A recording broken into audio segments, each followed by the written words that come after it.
ডেটটা ছিল 27th জুলাই। সেদিন সকাল সকাল আমি চলে এসেছিলাম স্টুডিওতে, আর এসে নিজে রেডি হতে শুরু হয়ে গেছিলাম।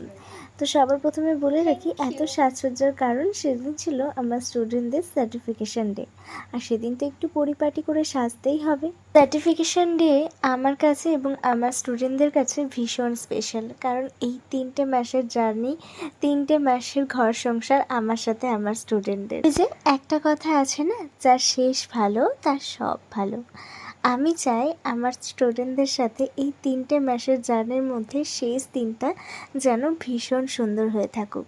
সময়কে হয়তো আমরা থামিয়ে রাখতে পারবো না, তবে ভালো কিছু মেমোরিজ তৈরি করে রাখতেই পারবো। শ্রীকৃষ্ণ বলেছিলেন, যদি কাউকে কিছু উপহার দিতেই হয় তবে তাকে ভালো মুহূর্ত উপহার দাও। যতদিন সে জীবিত থাকবে সেই স্মৃতি তার সাথেই থাকবে। এদিকে আমি চেয়েছিলাম তাদের দিনটাকে স্পেশাল করতে, আর তারা আমাকে স্পেশাল ফিল করাতে ব্যস্ত।